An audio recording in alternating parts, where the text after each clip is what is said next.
Hi, everybody. It's Marlene Chisholm, and I am excited for today when we're going to talk about decisions. How do we make bad ones, and how do we make better ones?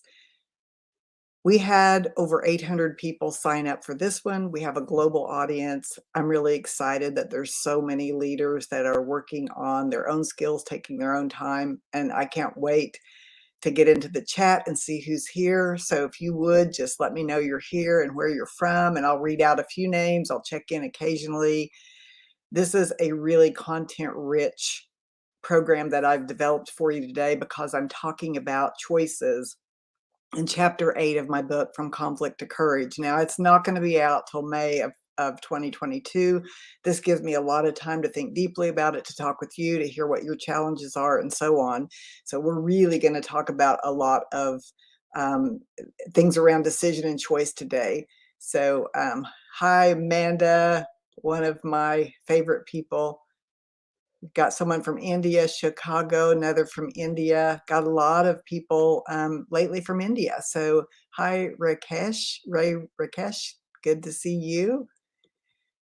Check in just with a few more people. Here's another person.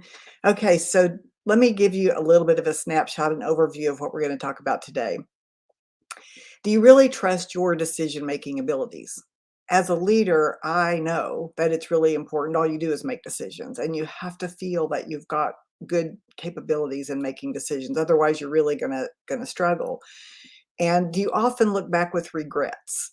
So that's a question I want you to think about. Do you often look back with regrets? And if you do you say, okay, that's because I made some bad decisions, or do you just think it's circumstance? Do you want to know what the difference is between a choice and a decision, and why some decisions work and some don't, and why sometimes we seek advice, but then again, that advice isn't good? Well, we're going to talk about all of that. So let me check in real quick. I'm seeing a lot of people coming in right now. There's someone from New York. We got Diane. Hi, Diane. Debbie. Shima, thanks everyone. Thanks for joining me.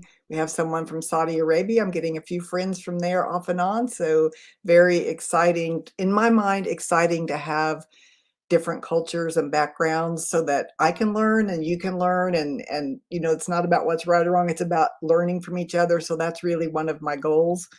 And I'm happy that you like things that I'm offering here. Hi from Brazil, Lucas. Hi there. Okay, so reasons we make bad decisions. I'm going to give you three. There's thousands of reasons why we make bad decisions, what we would call a bad decision. And of course, we know that it's always about context. So the first reason is that we're not clear. Now, what I mean by that is that it's not about just continuing to gather information to where you're stuck, and you never make a decision. But if we're not clear about certain things, our decisions aren't going to be consistent. So one of the things we have to get clear about, we have to get clear about who we are. Now, I talk about that. I've got another LinkedIn Live I've done on leadership identity. I'll be doing a lot more on identity, but the point here is that if you don't know who you are, if you don't know how you view yourself and what your values are, you're going to struggle and make decisions that feel misaligned. This isn't to say that we don't need to grow our identities and be more and be a better future us. But if you don't understand how decisions need to align with your identity and your values and the corporate values and mission, you're going to struggle. Another reason in lack of clarity is that we have competing priorities and we don't realize that. So if you don't understand that we have to constantly look at priorities and what's most relevant right now, if you don't understand that, the decision won't be the best decision. I also know that for me, sometimes I think I've made a decision and something seems easy, and we'll talk about in a minute being in a certain state of mind when you make decisions. But there's times when I've made a decision, like for example, when I quit my job of 21 years and I decided that I wanted to be a professional speaker. I had no idea what was required. And if I would have known that, if I would have had that clarity, I probably wouldn't have done that. So sometimes that works for you and sometimes it works against you. But if we don't know what's required once we make a decision, and if we don't understand the challenges, we might just be in a really happy place when we make that decision, and then it's going to be more difficult to do that. So the first reason is we aren't clear, and so we don't make a good decision. And I want to talk about something else that's really, really important in decision making, especially when you're talking about strategy. And this is what's really true for me when I'm working with a client. If we don't understand the situation fully, if we're not clear about the facts and everything in the situation, we're not starting from the right place. So we cannot start to make a decision from a place of questioning, a place from not really knowing. Decisions have to have some clarity to be good decisions. Hi, Deborah, checking in again. Feel free, if you're just now joining, to check in. I will start looking at you and acknowledging. Occasionally there's someone from Pakistan. Hi there, Abdullah. And someone, I don't know where you're from, but I can tell by your last name. You're not, probably, you may live in the US, but probably not from here. So great to have you. Boston? Okay. So the first reason is that we're not clear. So think about where you lack clarity whenever you're getting ready to make a decision. The second reason we make bad decisions is we aren't telling ourselves the truth. Maybe we have a hidden agenda. Let me give you an example. Let's say that as a leader, you decide that you are just going to let someone go, but the decision is made from, or maybe let's take this back. Let's say that you're going to have a conversation, because I do a lot of work on difficult conversations. Let's say you've made the decision you're going to have this really difficult conversation, but what you're not telling yourself the truth about is that you have a lot of anger and resentment. And what that means is you're not clear on what's happened. You're resentful. So when you make a decision from those kinds of emotions, when you make it with a hidden agenda, it's not going to be a good decision. Um, Maybe there's some needs that could be met differently and you aren't telling yourself the truth about that. Or maybe when you make a decision, you're not really telling yourself the truth about the strengths and weaknesses of the team or the resources that you have. So until you make friends with truth telling, and I think it's truth telling is really an acquired taste. It's like, I guess maybe like eating caviar. You don't really like it at first, but it starts tasting better later. If you're not aware of past patterns and why a decision was good or bad, I truly believe that's why on a personal level, people get divorced maybe too early. It's that they aren't telling themselves the truth about maybe where they allowed certain things and didn't have conversations that they should have had. And so if we're not brutally honest about the role that we played in it, about the real situation, what's happening that should not be happening, if we're not honest about those things, we're going to struggle in our decision making. Now, hang with me because I'm going to talk about the difference between a choice and a decision. This distinction has helped me immensely to make better decisions and make easier choices. So stay with me. And if not, you can catch it. These always load up on YouTube later. I'm creating a channel that has all of these LinkedIn Lives, as well as curated content that support some of these ideas, and some of them don't support these ideas, but I love learning from other people. So there's other things you can share with your team on my YouTube channel as well. So we've now talked about we're not clear. We could maybe not clear about our leadership identity, not clear about what's going to be required. We're not clear about our priorities, or we're not telling the truth about those things. We kind of know it, but we're not admitting it. The third, I think this is the most interesting, is that sometimes we're in a wrong state of mind when we make a decision. There's a book called Letting Go from David Hawkins, and I just revisited it the other day, and it really struck me. There's a part about state-dependent decision-making, that if you make a decision from a state of extreme anger, it's probably not going to be a great decision. And I often say anger is not the truth, but it's the fuel that can get you there. Doesn't mean that you don't feel what you feel, but it means that whatever you're telling yourself when you're angry, there's probably layers to that. And so that kind of connects, as you see, with telling yourself the truth and clarity. They all really interconnect. But we need to really pay attention to our state of mind when we're making a decision. And so if you're really angry or in a bad mood, chances are you're going to end a relationship, take another job, make a rash decision based on energy that needs to be released, versus learning to let that settle so that you can make a really clear and peaceful decision. Another one I see a lot, especially with entrepreneurs, and I've been so guilty of this myself, is that you're in a great mood, you're kind of in a manic state, you're excited, you get jazzed up, and then you make all these decisions, and you just simply cannot sustain. You can't follow through on choices that would support those decisions. That's another instance, even though I'm talking about wrong state of mind or not the best state of mind, that's another instance of not telling yourself the truth and not knowing yourself very well. So, something I want to talk about is that it's really important to make decisions and to understand your state, your mood.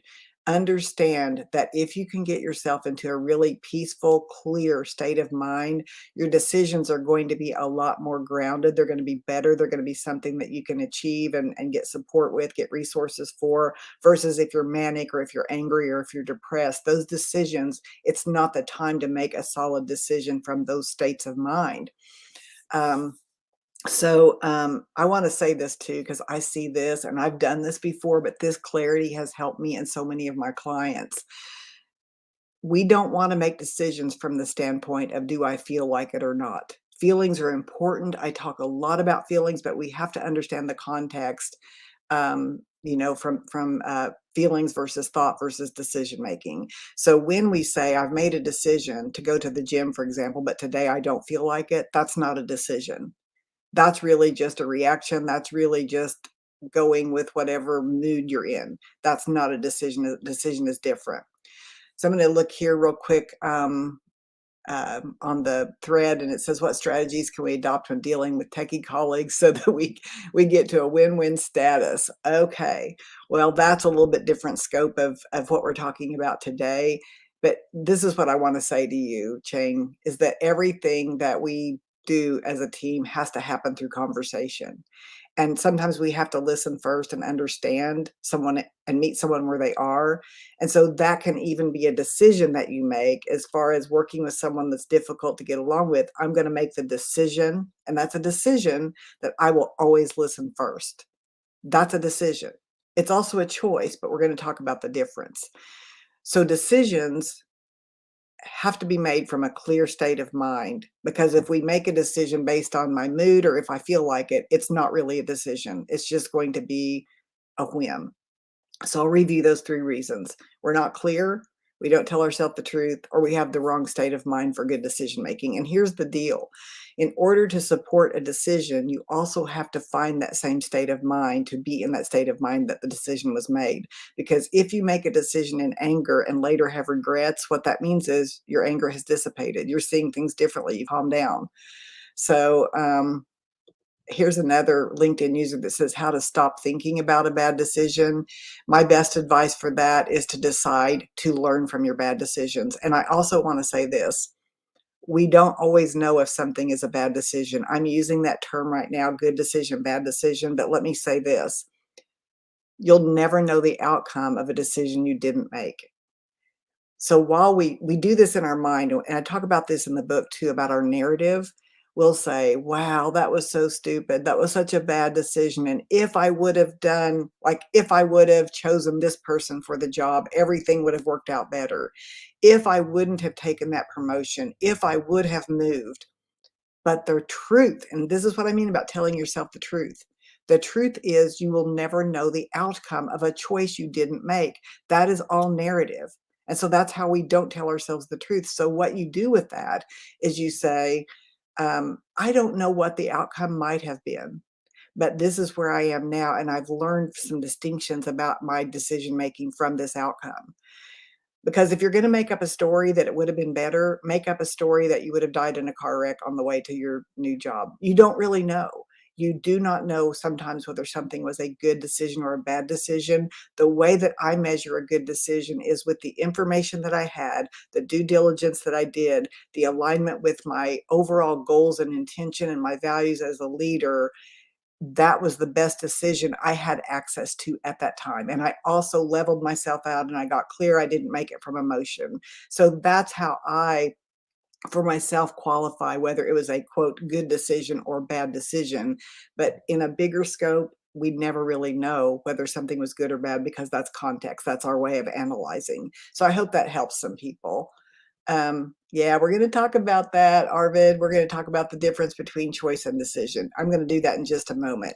I want to first take a swing at this, like what happens. And I know that I was here at one point, and especially when we're growing and learning and developing into a new identity and a new career, we then don't, we doubt our decision making. So then we start seeking advice, which can be great, but sometimes advice giving and getting doesn't work. And I want to talk about that because I have taken a lot of advice that was really bad advice for me. And then I was resentful.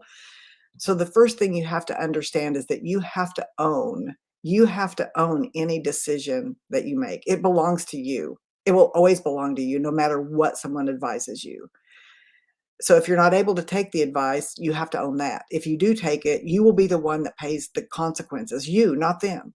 So you can blame them all day long, but it doesn't change the outcome that you're the one living through the consequence. So when someone says, well, I would fire them, well, I would take that other job, well, I would make a decision to merge the companies, you can hire consultants. I'm a consultant. But I try to, with my clients, I try to find out where their clarity is, what is going to be aligned for them, not what I would do, because that's advice giving instead of like consulting and helping people get their own clarity. And so why advice may not work for you is the person may not have credibility. They may not have done what you've done. That doesn't always matter, but that may be one reason. Another is that I find this to be the core of it because coaches often don't have the expertise of the people that they're coaching, very often. Um, if the person advising you doesn't understand your values, they're giving you advice from their framework. And so we have to be careful who we listen to because if they don't try to get to know you and your values, it's probably not going to be the best advice. So I always say make your choices based on who you are, not on what everybody else does. Okay, I'm going to just check in over here. Is there anything? Here's another one from Kesh. How can we learn from others' decisions or experience? Once again, I believe that this has to do with when we look at someone else's decisions and whether it was a good decision, we're not comparing it with what our values are or what the values and mission and vision is of our company. We're looking, did they align? I believe that good decision making is really about alignment and decision is more of a strategy. So I'm going to go ahead and make the distinction here. We're going to do that right now. Everybody's asking, okay, what's the distinction? What's the distinction? So distinction between decision and choice. So if you ever find yourself, let's say, I'm going to use just a local example here in the United States, like Starbucks. Should I stop by, nothing against Starbucks, could be any company. Should I stop and get a Starbucks? Decision, decision, decision. Should I do it? Okay, I'm gaining weight. It's got a lot, the thing I like to drink has lots of sugar. Should I, shouldn't I, should I, shouldn't I? Okay, I'm going to this time. That's not a decision, that's a choice. It's a reaction. A decision is much bigger than a choice. So if we feel like we are drowning in decision making, it's because we haven't made a decision. We're trying to make choices without the guiding principle of a decision. So I look at a decision is it's more like a commitment. It's more like, this is what I'm committed to. This is what I'm going to do. And so in other words, if you know my work, you know that I always talk about the island and the boat trying to get to the island.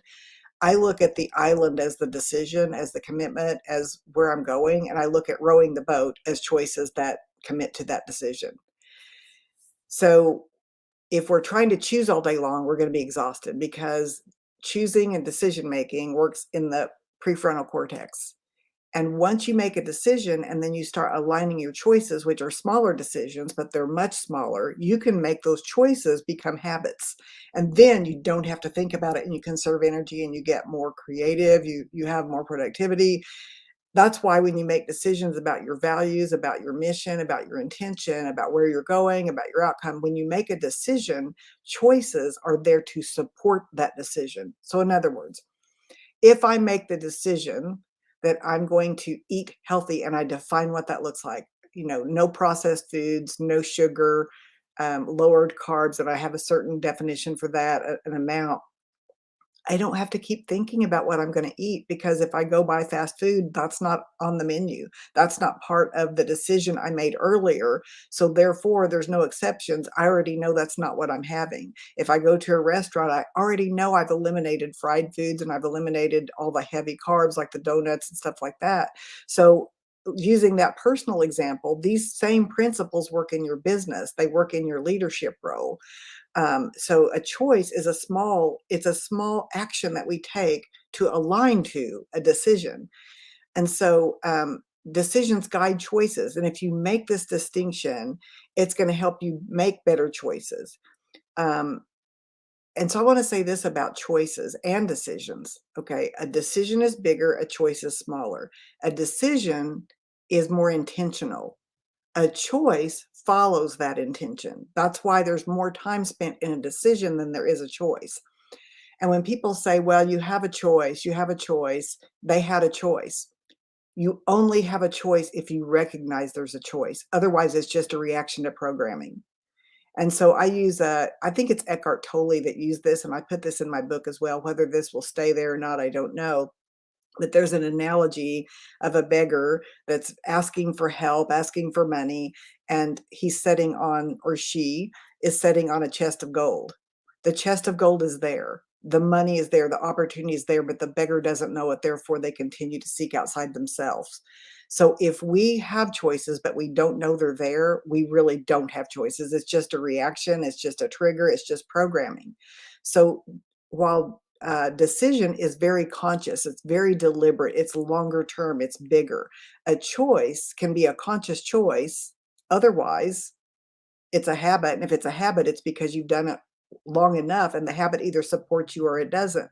The habit either aligns with the decision or it's something that's just your trigger. So I look at decision as big and choice is small. Then I want to say this choices and decisions, here's what they have in common.